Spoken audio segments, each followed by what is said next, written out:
एक बार शंकर जी ने डमरू बजाया तो पक्षी भी उड़ गए, कोई नहीं, केवल पार्वती बची। तब बट वृक्ष के नीचे बैठकर अमर कथा सुनाने लगे। पार्वती को थोड़ी नींद आ गई। तो और तो पक्षी उड़ गए थे, अंडे के अंदर था, वो कैसे उड़े? कथा प्रारंभ होते ही अंडा फूट गया और वो बच्चा सुनने लगा कथा। जब पार्वती सो गई तो वो हाँ कहने लगा, बोले फिर आगे ऐसा बोले कथा जब पूरी हुई, शंकर जी ने कहा, क्यों पार्वती, तुमने एकाग्रचित होकर श्रवण किया? तो बोले, भगवान वहां तक तो हमने सुनी थी, उसके आगे मुझे नींद आ गई। तो बोले, आखिर ये हामी कौन भर रहा था? जरूर यहां कोई है। उठाया त्रिशूल और फेंका तो सुख पक्षी उड़ चला। वेद व्यास की स्त्री बैठी थी, ऊपर मुंह किए खुले मुंह था, समा गया। त्रिशूल ने 12 वर्ष तक वहां परिक्रमा किया, फिर प्रभावहीन होके लौट गया। तब सुखदेव प्रकट हो गए। प्रकट होते ही बस सीधा जंगल का रास्ता पकड़ लिया और व्यास जी पीछे पीछे दौड़ने लगे। बोले, बेटा तुम्हारा अभी नाड़ा नहीं कटा है, तुम्हारे संस्कार नहीं हुए हैं, तुम्हारा नामकरण नहीं हुआ है, पूजन नहीं हुआ है, थोड़ा रुक जाओ, पहले ये पूजन संस्कार तो हो जाने दो। आगे सुखदेव जा रहे हैं, पीछे बड़बड़ाते हुए व्यास जी। इतने में एक जलाशय पर स्त्रियां स्नान कर रही थी, तो अस्त व्यस्त अवस्था में स्नान कर रही थी। सुखदेव निकल गए, उन्होंने कोई विचार नहीं किया, जैसी थी वैसे ही अपना स्नान कर रही थी अस्त व्यस्त अवस्था में। इतने में व्यास जी पीछे आते हुए दिखाई पड़े, तो सबने कहा, व्यास जी आ रहे हैं। तुरंत कपड़े अपड़े पहन के अपने पोजीशन में आ गई, सावधान मुद्रा में खड़ी हो गई। तो व्यास बिगड़े, ये जवान लड़का गया तो गदही की तरह वैसे ही खुली खड़ी रहे नंगी, और अब मैं 400 साल का बुढ़ा आ गया तो कपड़ा अपड़ा पहन के मर्यादित हो गए। तो बोले, अरे व्यास जी, आप तो जन्म भर कागज के कीड़ा रहे हो। जन्म भर स्त्री के ये गुण, पुरुष के ये गुण, यही लिखते जिंदगी बीता है। आप भलाई बुराई का ज्ञान रखते हैं, वो तो एक 5 साल का बच्चा और सुख एक है, उन्हें तो सृष्टि का ज्ञान ही नहीं है, और वो तो एक निर्दोष है, निर्लेप है, वो तो एकदम तत्वज्ञ है। तब व्यास ने सोचा है, वो जन्मते ही इतना आगे है, फिर भी किया पीछा।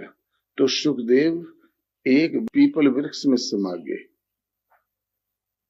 नीचे से जब निकले तो पीपल में से आवाज आई। बोले, क्यों व्यास जी, कहां भागे जा रहे हो? बोले, भाई अबोध लड़का निकल गया है, कहीं शेर भालू ने खा ले, कहीं दुर्घटना ने घट जाए, उसकी रक्षा में भाग रहा हूं। अभी उसके संस्कार नहीं हुए हैं, नामकरण नहीं हुआ है, पूजन नहीं हुआ है। तो पुनः पीपल से आवाज आई कि यदि आप हमारे प्रश्न का उत्तर दे दें तो मैं सुखदेव को ढूंढ के आपको दे दूंगा। तो बोले, करो प्रश्न। तब कहा कि एक नव युवक, सजा सजाया युवक जवान, घोड़े पे सवार होके बड़ी शान से चला जा रहा था। इतने में एक किला सा था गढ़ी, चारों तरफ पानी की खाई थी, पानी जल भरा था, बाजू से रोड से वो चला जा रहा था। ऊपर तीसरे खंड पर से वो एक बहुत सौंदर्य संपन्न एक महारानी बैठी थी, वो अपना बाल सुखा रही। तो उसकी समझ में आया, वो कहते हैं आओ, बुला रही है। तो वो चला गया बड़बड़ा के। तो लोगों ने रोका, द्वारपालों ने, बोले नहीं, महारानी साहब बुला रही है। तो सब पीछे हट गए। जहां पहुंचा तो महारानी बिगड़ी, क्यों रे नालायक, क्या किसी ने रोका नहीं? कौन हो तुम, यहाँ कैसे आ गए? इसकी गर्दन काट दो दासियों। तो बोले, माता जी क्षमा करें, बैठो, क्षमा करें, हमने सोचा आप बुला रहे हैं, हाथ दे दे के ऐसे, यही भूल हो गई। तो बोले ठीक, तुम्हारे प्राण बचना तो मुश्किल है। ऐसा करते हैं कि लेट्रिन का जो गड्ढा है उसमें हम रस्सी से तुमको बांध देते हैं, और जब रात का सन्नाटा होगा तो खोल देंगे, निकाल देंगे, तुम भाग जाना। जब तुमने क्षमा मांगा है तो ठीक है। इतने में राजा साहब आ गए। आते ही राजा साहब सब दासियां सावधान हो गई, महारानी साहब प्रणाम करके सावधान हो गई। तो राजा साहब ने कहा जरा पेट खराब है, लेटरिन जाना है। तो बोले इन दासियों का कौन ठिकाना, ठीक से सफाई किया कि नहीं, मैं स्वयं जाके देखते हूँ। हजूर गई, जाके बोले बेटा अब तू भगवान भरोसे है। ऊपर से रस्सी काट दिया। बोले अरे ऊपर खींच लो। बोले तब तो हमारा भी गला कट जाएगा, तुम्हारा भी ऊपर खींच लेंगे। तो काटा रस्सी। तो वो पुरानी पाताली टट्टियां होती थी कुएं की तरह, उसमें 50 साल का टट्टी भरी हुई थी, उसी में जाके गिरा धड़ाम। तो वहां छोटा सा छेद होता है, बाहर से भंगी थोड़ा ऊपर ऊपर से निकाल के ले जाया करती है। वो फटकिया से झांक रहा था, रात हो तो निकलूं बाहर। दुर्गंध की वजह से प्राण सांस रुक रुक जाती थी। जहां अंधेरा हुआ तो फिर टटिया खोल के निकला, कूद पड़ा उस धारा में जो पानी चारों तरफ था। खूब नहाया, फिर अत्तर लगाया, फिर भी दुर्गंध पिंड नहीं छोड़ रही थी। किसी तरीके से कपड़ा लत्ता पहन के वो घोड़े पे सवार होके फिर जब चला, कहो व्यास जी, फिर वो महारानी सचमुच बुलावे तो उसको जाना चाहिए या नहीं जाना चाहिए? तो बोले कैसी मूर्खता की बात करते, उसको कभी नहीं जाना चाहिए। तब सुखदेव जी उसमें से निकल के खड़े हो गए। बोले 12 वर्ष तो मलमूत्र पीप से भरे हुए गड्ढे में हम पड़े रहे, किसी तरीके से निकले हैं, अब अपने आत्म स्वरूप की ओर हम उन्मुख हुए हैं तो कहते हो कि नाड़ा कटवा लो, पूजा करवा लो। बोला आत्मदर्शन से बड़ी कौन सी पूजा है जो आप जानते हैं? व्यास ने कहा जरूर कोई न कोई कमी रही होगी, तब तो जन्म हुआ, नहीं तो जन्म क्यों हुआ। तुम ऐसा करो, तुम्हें किसी कर्मकांड की आवश्यकता नहीं, तुम जनक के पास चले जाओ, उनसे एक उपदेश ले लो और फिर जहां मनावे तहां चले जाओ, तुम स्वतंत्र हो। जनक जी के दरवाजे पे पहुंचे तो व्यास पुत्र, व्यास शिष्य सुखदेव आए हैं। तो जनक ने कहा उनको दरवाजे पर टिका दो, कह देना अभी समय नहीं है। 15 दिन सुखदेव बैठे रहे दरवाजे पर, कोई चेहरे पे सिकन नहीं थी। जनक ने देखा कि परम शांति है इनके अंदर, किसी प्रकार का उद्वेग नहीं, मान नहीं, अपमान नहीं। तब बुलाया अंदर। बोले हमारे गुरुदेव वेद व्यास तो सुख ठीक से हैं? बोले बिल्कुल ठीक है। तो बोले आप ऐसा करो, एक दूध का कटोरा दिया पूरा भरा हुआ, ये लेते जाइए सुखदेव जी, एक बूंद गिरने न पावे। ऐसा करो मंत्री महोदय, इनको हमारा वैभव दिखा दो। तो पहले गुड़शाला, फिर गजशाला, फिर गौशाला, फिर रतन भंडार, फिर स्वर्ण भंडार, फिर रनिवास, और सबको दिखाते हुए ले आए, लाके खड़ा कर दिया। बोले हमारा सब वो राजकीय ऐश्वर्य देखा आपने? सुखदेव ने कहा हमने कुछ नहीं देखा, दृष्टि एक है, यदि दूध से हट जाती, उधर चली जाती तो इधर दूध गिर जाता, इसलिए हमने कुछ नहीं देखा। आपने कहा था एक बूंद दूध गिरने न पाए तो दूध आपका नहीं गिरा, लो। तब जनक ने सोचा ध्यान इनका परिपक्व है, ध्यान में कोई कमी नहीं, सृष्टि की कोई वस्तु इन्हें विचलित नहीं कर सकती, ने कोई तो कमी अवश्य होगी। इतने में लग गई जनकपुर में आग, और वो बराबर बातें कर रहे थे साधना परक बातें कर रहे थे जनक जी सुखदेव से। इतने में बोले कि आग लग गई। तब सुखदेव ने सोचा कि इतना पटपसार जाल फैला के पड़े हैं, अब पछताएंगे, अब घबराएंगे जनक।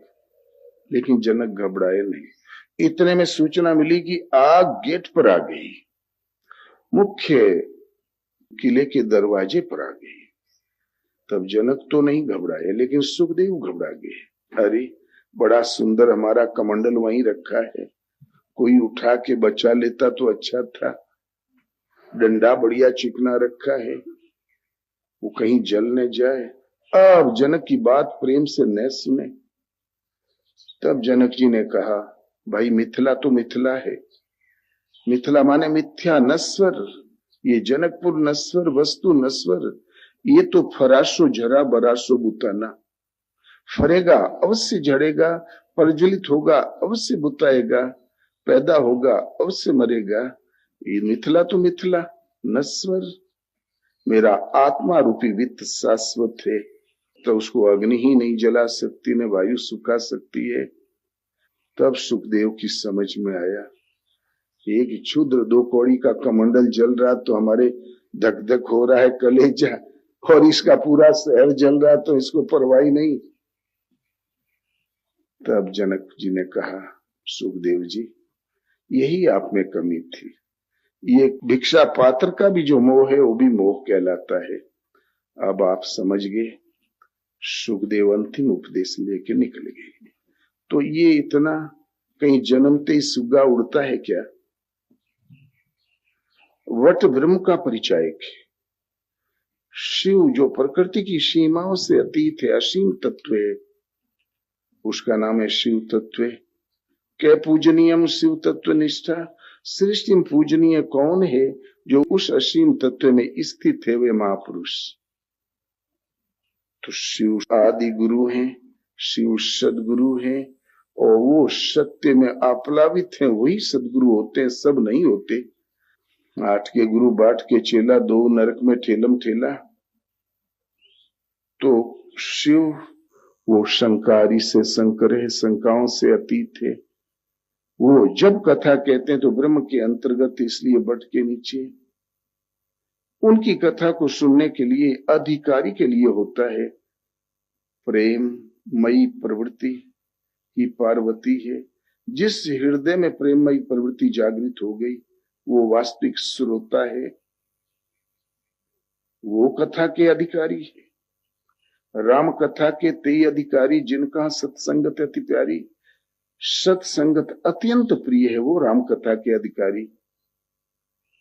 प्रेम ही पार्वती है, प्रेममयी प्रवृत्ति ही पार्वती। जब वो जागृति कथा के प्रेमी, उसके प्रभाव से ये आत्मा आपकी सोई हुई है, प्रकृति की खोल के अंदर जो प्रसुप्त है, वो खोल टूट जाती है, आत्मा जागृत हो जाती है, अर्थात भजन जागृत हो जाता है सदगुरु की उस वाणी के प्रभाव से।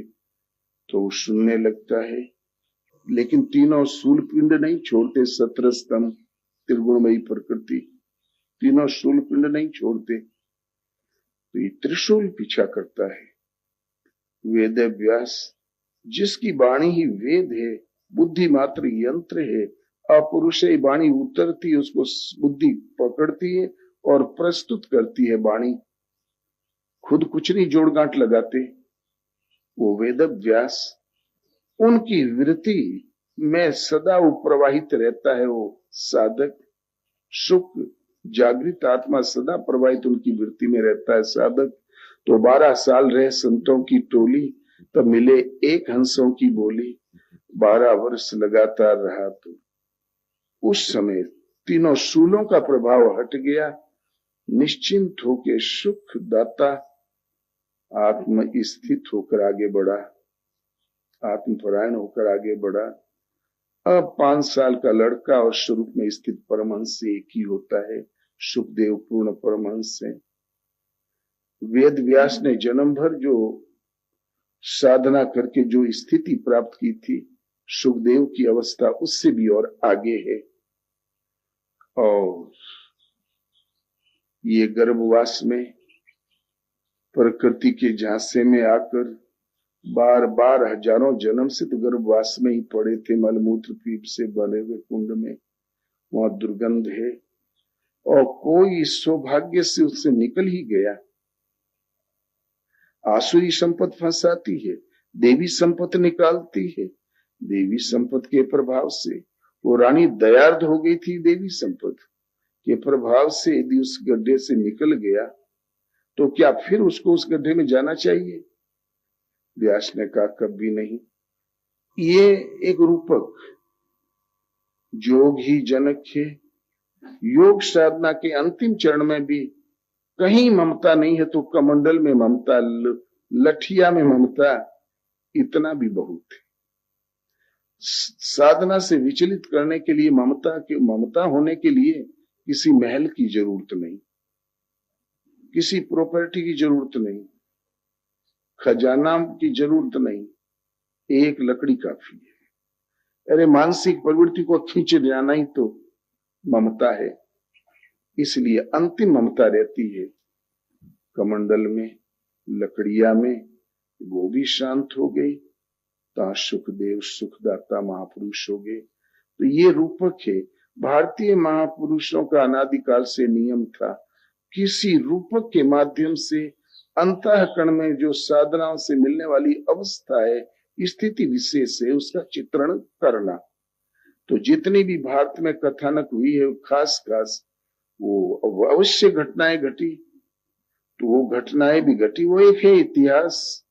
उन ऐतिहासिक घटनाओं को उदाहरण देकर उनके माध्यम से अंतःकरण में आसुरी संपत्ति, अविद्या जो अनंत प्रकृति में भटकाने वाली है, इसकी कमियों को दिखाना, और देवी संपत्ति जो परम देव परमात्मा का देवत्व अर्जित करती है, सने सने अर्जित करते हुए परम देव परमात्मा का दर्शन, स्पर्श और स्थिति दिलाती है, उस देवी संपत्ति का उत्कर्ष बताना इन क्षेत्रज्ञ की लड़ाई है, प्रकृति और पुरुष की लड़ाई है।